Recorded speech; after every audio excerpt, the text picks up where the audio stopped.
Record. Awesome. Well, welcome to those of you that were able to make it today. We have been doing Candy Short Guides to Learning now for a couple of years. These started in 2020 when I knew that we were going to be pulling back and not having the same kind of workshops as we would have in the past, where we were really working with you in person here in Calgary, doing a lot of workshops. This is meant to be accessible and affordable. This one happens to be free. We're going to be recording the session today and putting that onto our YouTube channel so that everyone can take a look at what does it mean to really embrace change. So I'm glad that you are here with me. For those of you that are watching, I'm glad that you have taken the time to watch this even after the fact. We have all been through so many changes in the last couple of years. This was a choice that I made over the last couple of years to really lean in, go virtual, have these conversations online via Zoom. But I'm so glad that you're here, that you can be part of this, because it's so important for me, not just that we are getting the learning, but we're learning how to apply that learning in our work and our planning life. So it's so great to have you here. The session today is called Candy Short Guide to Embracing Change. So for many of us that have been really leaning in, trying to find how do we actually look at change differently in the last couple of years. And now as things are changing again, we're seeing things open up again with our events. There's opportunities regardless of where you are watching from. I can imagine that you have been through lots of change and you're facing a lot of change to come. So the idea around what this looks like for us to be embracing change is so important. I have a booklet that I'm going to just share with you here. For those of you that are here, it's in the chat. For those of you that are watching online, this is going to be something that you'll be able to download from our Google folder. So I welcome you to download that, take a look through. I'll share it with you now just so that you can get a feel for where we're going for today. The topic for today, again, is embracing change. And what I've said here is the only constant is change. And so at its worst, change can be disruptive and even destructive when it causes us to second guess our direction that we're traveling through life. At its best, change can be that catalyst to move us and our teams to new innovative heights that we have never thought possible. So when we get into the topic for today, what we want to talk about is really this contrast between change and choice. So when we talk about choice, sometimes when we're in the middle of change, we feel like, well, we really don't have a choice in the matter. It's something that is thrust upon us. And it can be difficult for us to actually look at moving past all of the disruption and some of that destruction of our plans to really believing that we have a choice. So I want to just read this for you. I'm going to stop sharing this for now. And I'm going to read this for you so that we can all get on the same page here. So when we talk about change, the idea that change is inevitable, is really, that's undeniable. We try to, when we try to keep things the same, sometimes they just continue to change, or the more they seem to change. And there is a frustration that comes when the expected is there. Sometimes we don't want these changes. They're coming to us and they're messing up our progress. They're stopping really the effectiveness of our teams. And they are sometimes even throwing us right off course, where the changes now have shook things up to a point where we really can't see our way through. This idea of embracing change means expecting it, welcoming it, and knowing what to do when it happens. It matters for us personally, but it is essential when we're working with our teams and our partners and other people in our world that really care about our events doing well. So the idea of change, I have learned in the past to really look at change as an opportunity to flex, to find new ways to really see again the choices that we have in the middle of change. And when we talk about choice within the changes, any situation, any season of change, there are ripe opportunities for us to actually put some choices in motion. We can't control everything. I know that 100%, but we can almost shift our plans. We can really find ways to become better adapted to what that change means and start to influence where change is going to take us in the future. We can even be surprised by the results. So sometimes when we're facing change and we're resisting it, sometimes we feel like there is this space where we feel like it would be different, where we wish that it just didn't happen. But when we look at it closely, we see that there are opportunities for us in that we would never have had in the first place. So that's where it gets really exciting, when we start to see that we can not only adopt some of those changes and really lean in and find ways to maximize what's going on, the positives that are going on through that change, but we can also start to learn to initialize and be that intentional person on our team that can introduce change and really look at how do we start to wrap ourselves into this change, not just a change management, but we're starting to become that catalyst for change.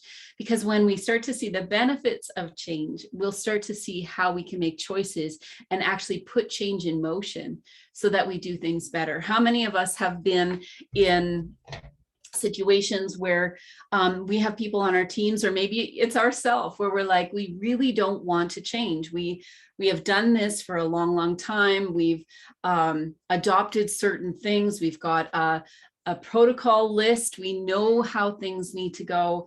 And the idea of change is really not just hard for us, but we have this hard stop where we're like, nope, we're not going to change anything. Everything is going fine.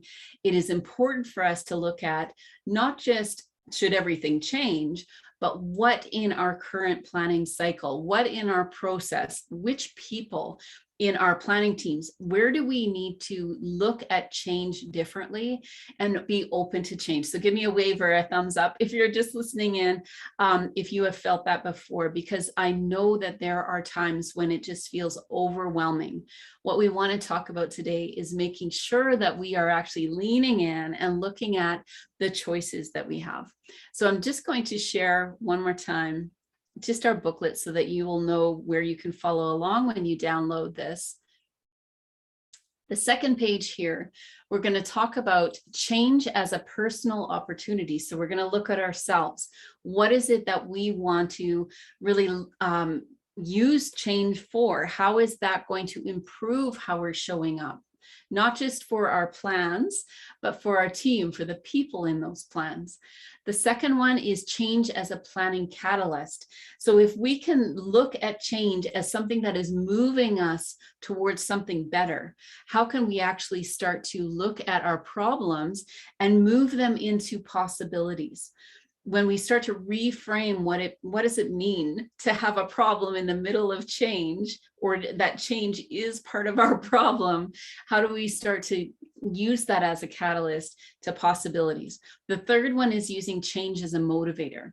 So this is really exciting to me because I love to motivate teams. I love to put new ideas in motion, but we can't do it ourselves. So how do we actually communicate with our team in a way that will inspire and ignite them to embrace that change too?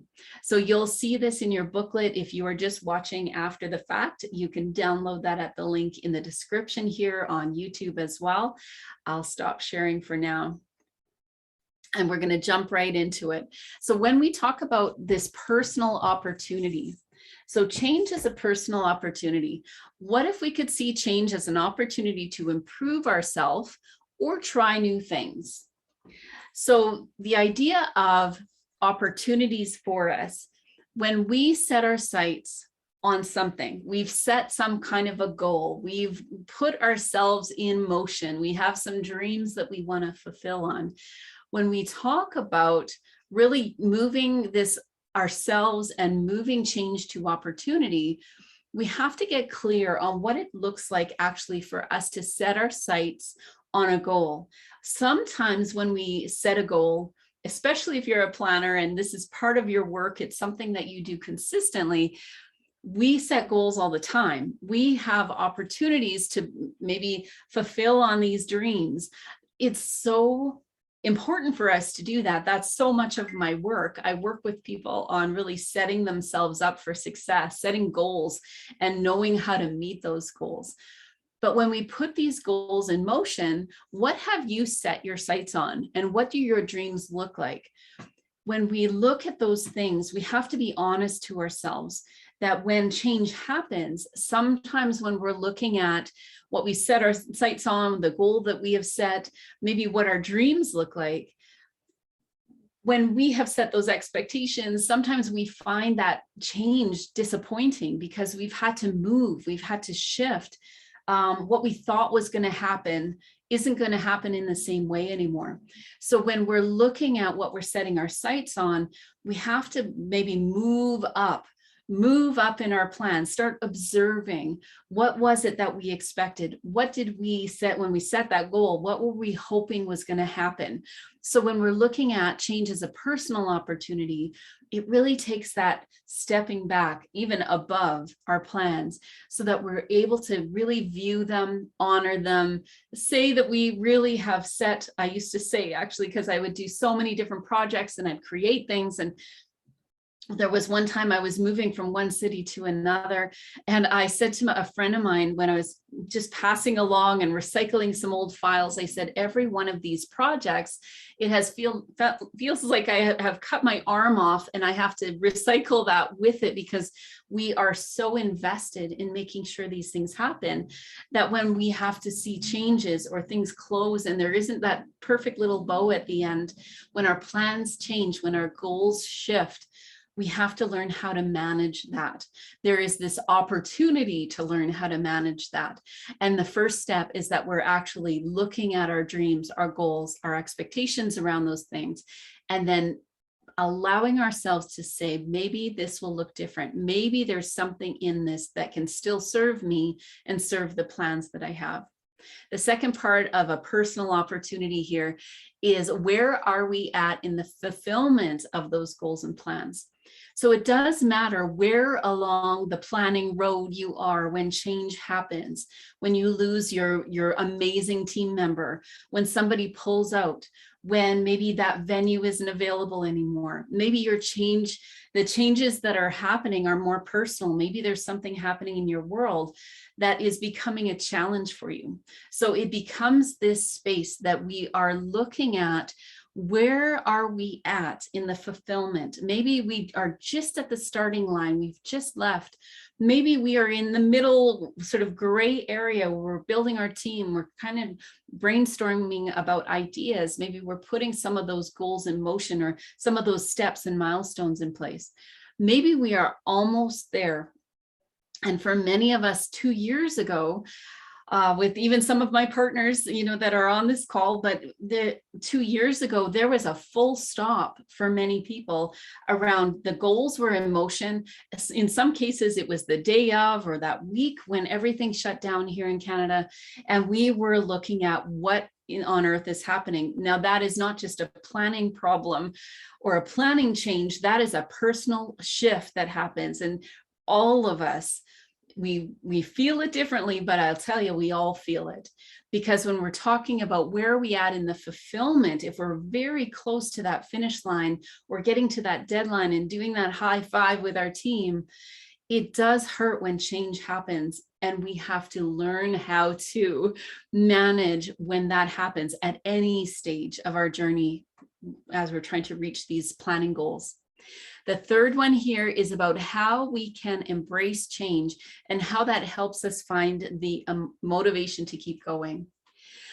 So when we learn to embrace the change, when we learn to really come forward with some of those things that are literally holding us back, gumming up our process, becoming some of those difficult points for us, when we try to embrace the change and when we learn how to embrace the change, the motivation is going to come quite intrinsically for us, because we're going to find ways that we will be able to find the good. Maybe there's someone new on our team. Maybe we were right in the middle of our brainstorming, in that muddy middle of our planning, and the change is welcome because we weren't sure if we were going in the right direction. Now we have to really lean in and understand, as we say here at Candy, where are we finding those connections first? So that is our first section, change as a personal opportunity. And I just want to welcome Rebecca, you just came on the call. Welcome here. If you are just listening in, that's cool. We're recording this. This is going to be on YouTube. So you are welcome to put anything you'd like into the chat if you have any questions. If you are fine with this, with your questions being on YouTube, feel free to unmute and you can join in that way. So we are talking about, just to recap, we're talking about how changes in our lives can feel really difficult, sometimes frustrating, throw us off course. But then when we're talking about the choices that exist within the changes, it really gives us that ability to move forward, to motivate ourselves. And this first section, we talked about change as a personal opportunity. So we were talking about what if we could see change as an opportunity to improve ourselves and try new things? And the most important point in that first section was about setting our sights and our goals and our dreams in motion. It's really important to honor what we've set in motion. The second part of that is that we're really looking at, well, where are we at in fulfillment of those dreams and goals? And change can happen at any stage. And then we are embracing change. How can we embrace that change so that we are motivated to keep going? We say a lot here at Candy, we want to keep you planning even through all the changes. So feel free to add into the chat maybe some of those changes you're facing with your planning or with your team. Have you found that in the last even 6 months, I sometimes say the last 2 years, but that just feels like this big swimming ocean of change. Where have you in your work personally felt that change was happening that you needed to address, you needed to actually flow with it or embrace it to make it something different? If you are able to add that into the chat, that'd be awesome as we keep moving forward. So I'm just going to keep rolling. Feel free to add any of your comments in the chat. We're going to go to our section number 2 here. For those that just joined, I will be adding in the link to the booklet. So that's in a Google folder, so you can just download that if you want to follow along or get that later. It will be in the YouTube description from this Short Guides to Learning. So awesome. So let's keep going. The second part of this is about change as a planning catalyst. So this can be a love-hate relationship with something being a catalyst when you didn't actually set that in motion yourself.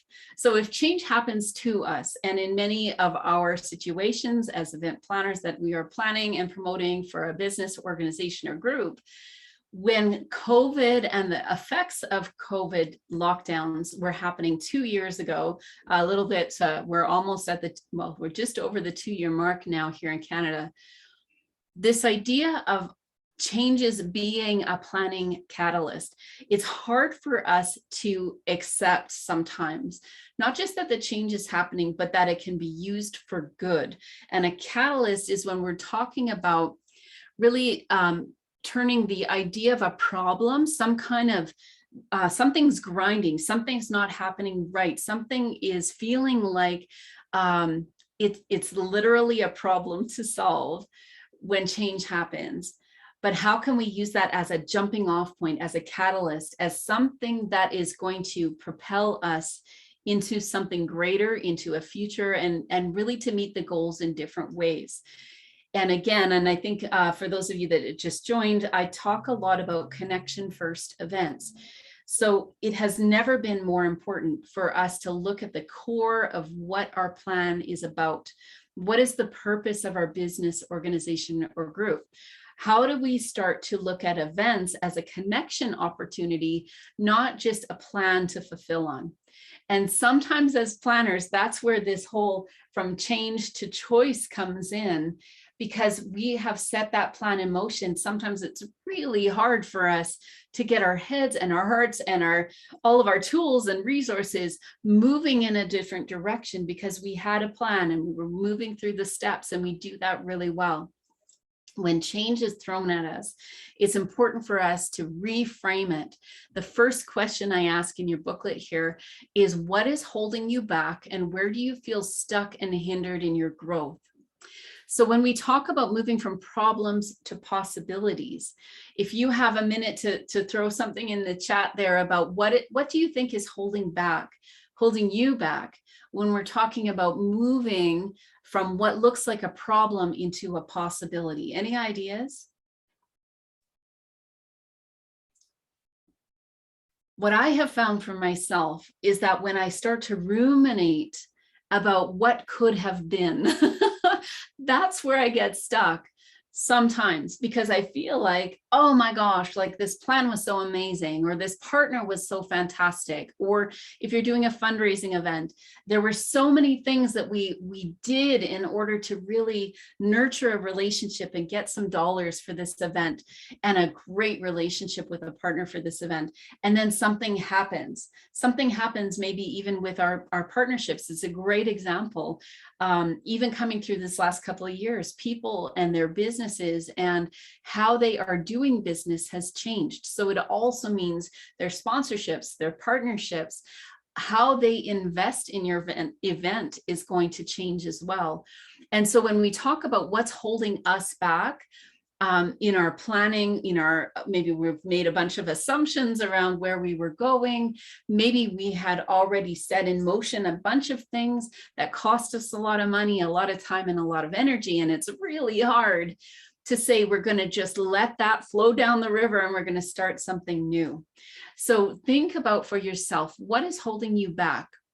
Where do you feel stuck? And what is hindering your growth and the growth of this event, the planning of this event? Because it's really important to our communities, to our companies, to those that you are serving, that you don't just stop the bus. We need you, and we need these events to continue. So it's really important for us to look at our planning. Change can be that catalyst to something more, but we have to understand what's holding us back. The second part of this is, how can we validate and affirm our plans to feel more empowered? So sometimes we wait for the feedback from our boss or our team, maybe from our partners or the public, and we wait for them to say, that was amazing. We wait for them to validate our plans, to check it off and say, you did a great job, or our performance review. How many of us wait to feel empowered by someone else? It is really important for us to step back as we're looking at these plans and everything that is changing, and turn that validation and that support our own direction. When we start to look at how do we validate ourselves, actually, and just as I'm going through this section, I'm remembering in our Moments magazine, the last issue that came out in November. You can find it at CandyConsulting.ca/moments-magazine. But we had one of our contributors talking about, how do we actually celebrate ourselves through all of this? How do we give ourselves a performance review, or that validation and affirmation for ourselves? So make sure you check it out. I will put the link in here as well at the end. But it's one of those things that sometimes it's hard for us when we're talking about the catalyst.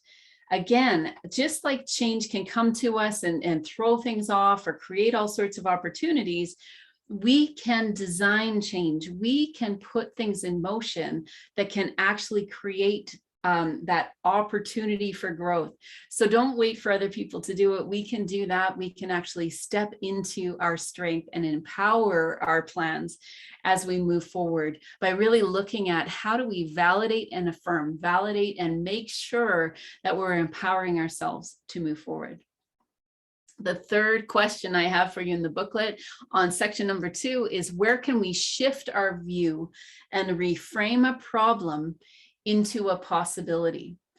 So the problems that we are faced with, and I'm calling a sort of the change that we don't expect or we don't design for ourselves, we can see those things as problems. So the problem moving into possibility and shifting our view, and again, if you want to add something in the chat, that would be cool, but we're looking at where do we have control? Where can we shift our view and reframe? So shifting our view is when my girls were little and they were kind of fussing about something that wasn't happening as fast as they wanted, or they didn't get what they want, or their goal wasn't met, whatever that was, and they're ruminating and complaining, and they're over here really stuck. They're feeling stuck and frustrated over here.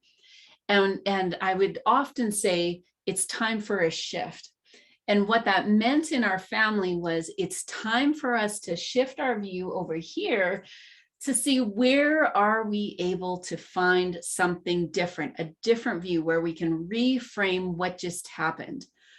It's sometimes difficult if we're not used to doing that. It's sometimes difficult to do that reframe on the fly because there's so many things in that could be, we could be hurt, we could be struggling, we could be in a position where maybe we've lost a position at work or responsibility at work.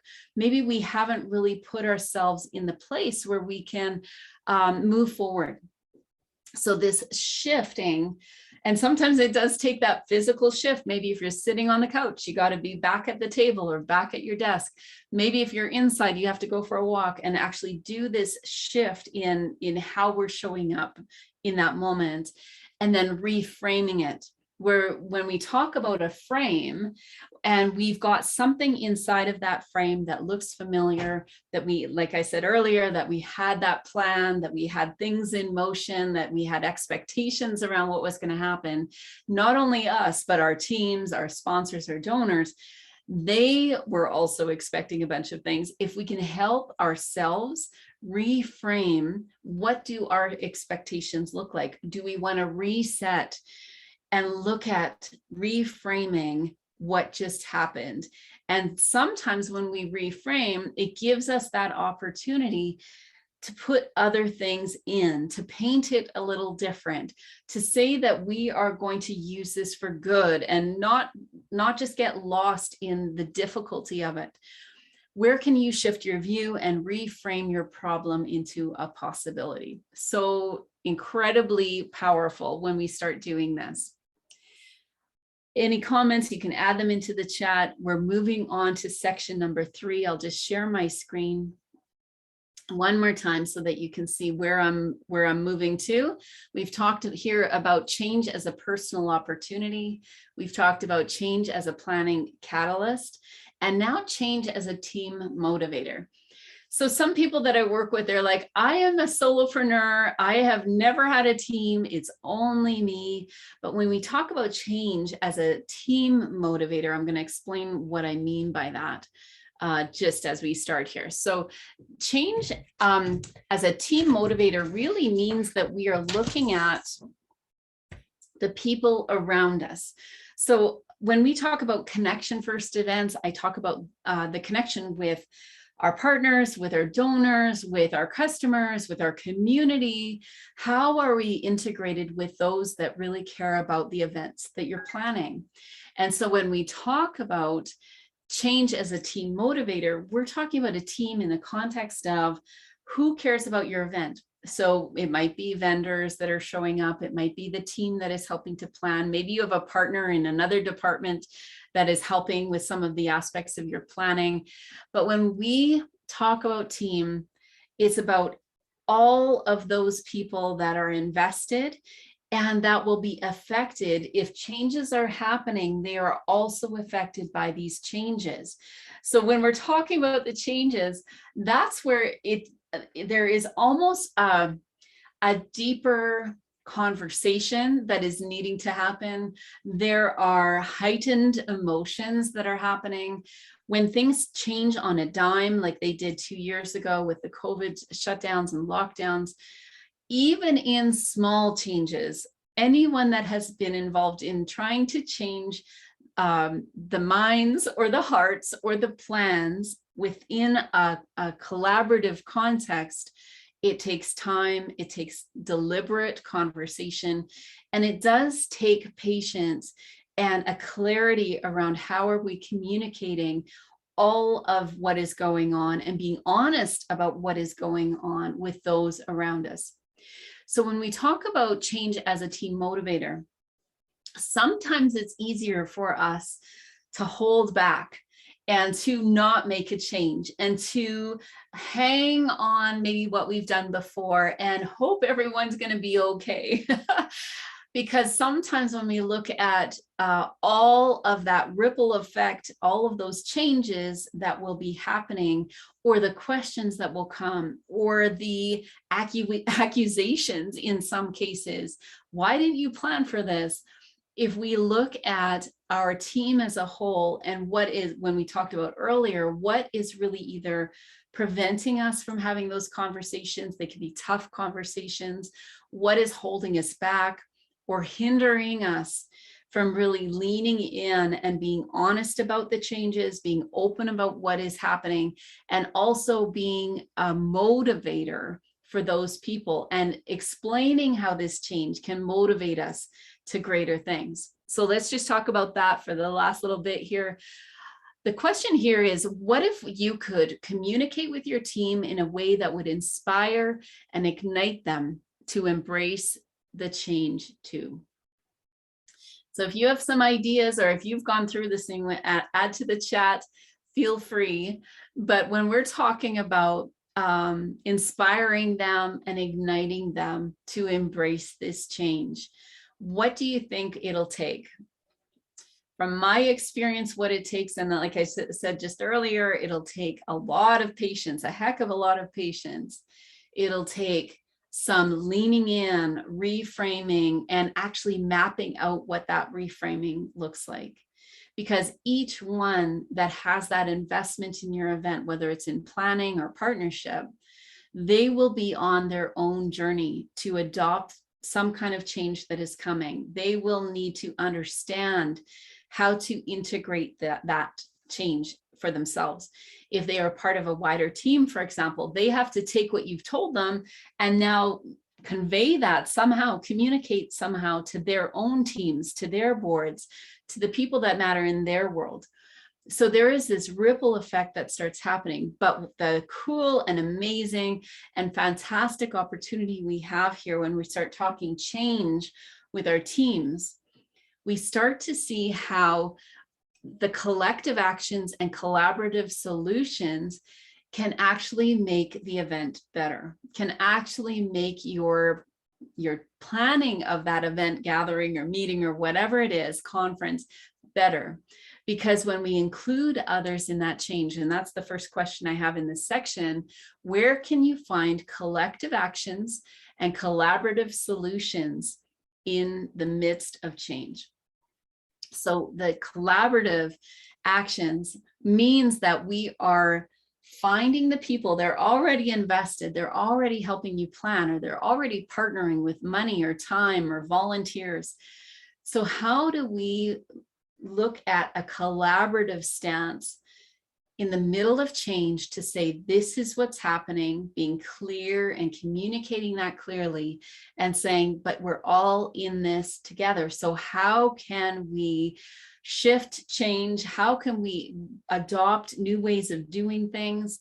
Who, and this is where I love to have teams put their hand up, who has resources in the middle of this change that are uniquely designed to help us move forward? in the middle of our 2020 here at Candy, I tell you, I made a lot of phone calls and a lot of great friends in tech. So I learned, Zoom was even new-ish to me back then. But really, there are people that do the work that we need in the middle of change to help do it well. So when we're looking at collective action, which means in my world, that means we're collecting the skills and the resources and the offers from people. Don't discount it when someone says, anything I can do, you just give me a call. Make those phone calls. Bring people in the middle of change. And one of my challenges over the years has been that I love to show the perfect plan. I love to show the perfectly designed system or process. I love to show up and know what I'm talking about. But in the middle of change, there are times when we just won't know. There are times that we won't have the resources. There's times where we'll feel incompetent or that we don't have that confidence to move forward.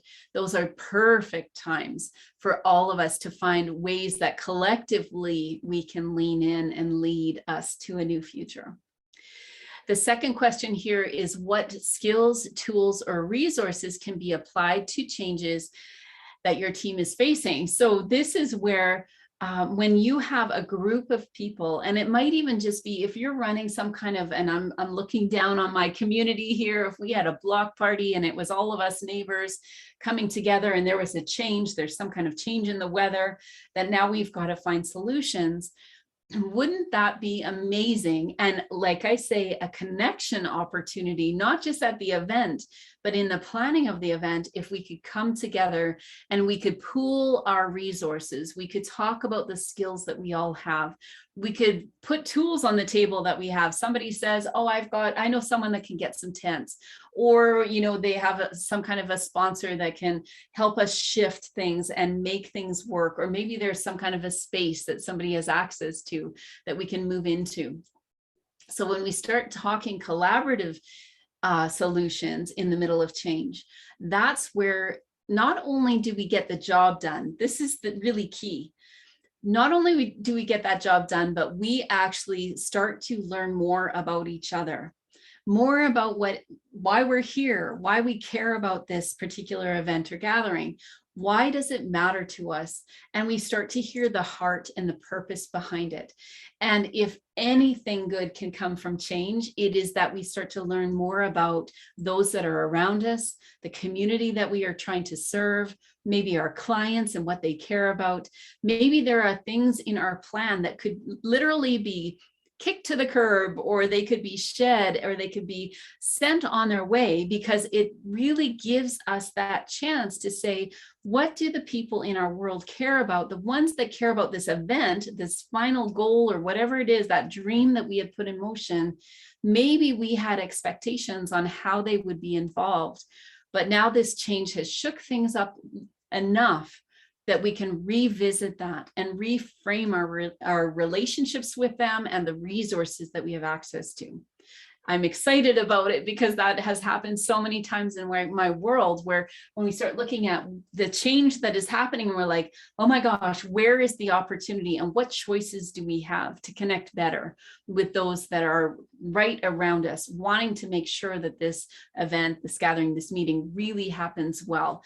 That's where relationships are built, when we make a choice to connect well and plan events with connections first, as we say.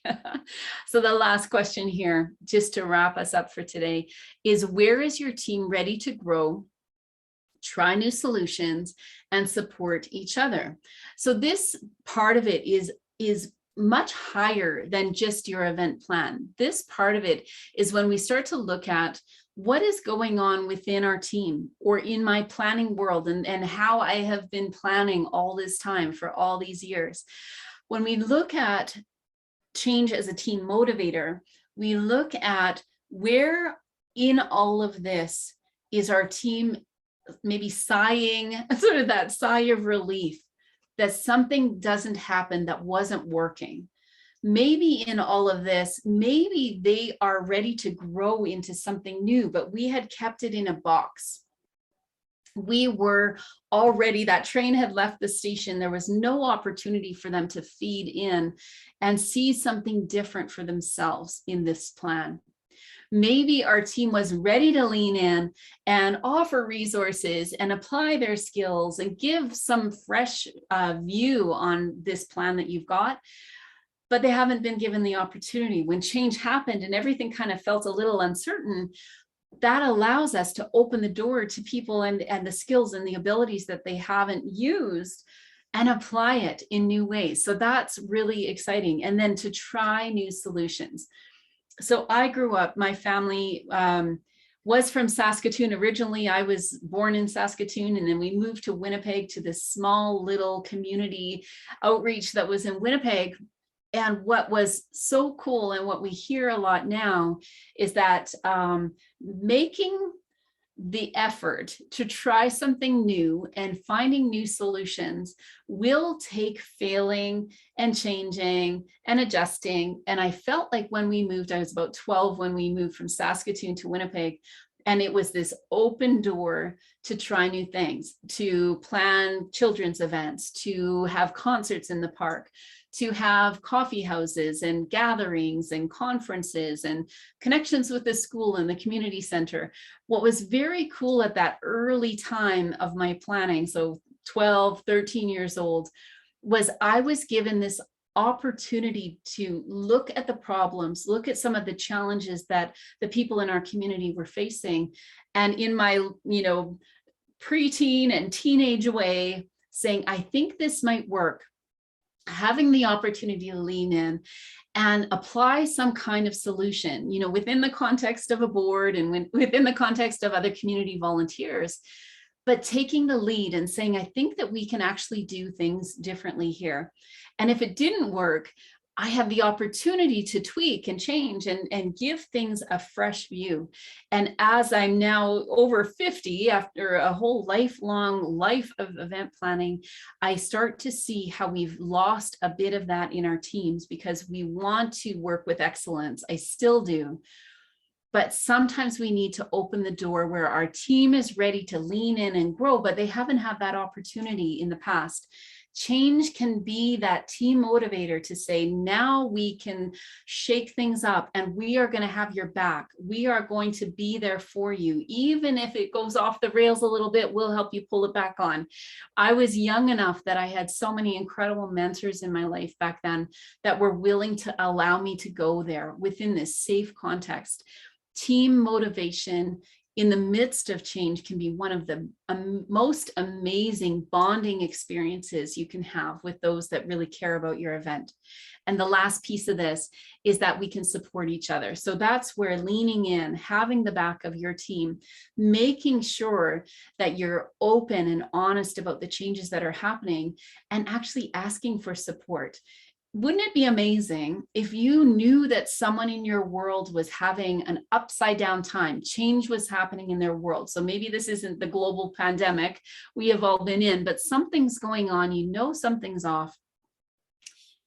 And for them to be honest and open with you and to have that personality characteristic, whatever it takes for you to be open, for them to share with you, there's something going on in my world. I want to pull out. I can't make this happen. There's so many changes going on in my life. I can't do this. For you or your team or the people that are surrounding this planning team to lean in and say, we want you to stay. We love what you've brought to the table. We know you need time, but we are here to support you through it.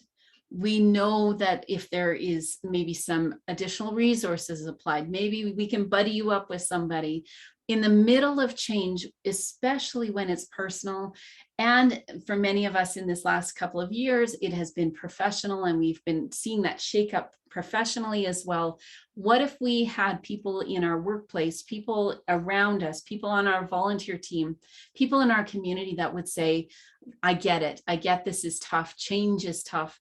We will be here to support you. We will be here to lean in and make sure as you're trying these new solutions, as you're trying to figure out something new, we will not just be here to catch you, but we're going to help move everyone forward to reach these goals. Again, when we start talking about planning events with connections first, that to me is the gold. That's where we can lean in and we can see that the event is not just worthwhile because we've given some learning or we've had great speakers or we've gathered the community together, but we know that ongoing for a long time to come, the people that have been in the midst of this change with us will also be seeing growth in their lives, growth in their professions, really moving forward in their planning work. And there's going to be that relationship building over time. Connections are, that's the goal. The goal is that we are planning events with connections first.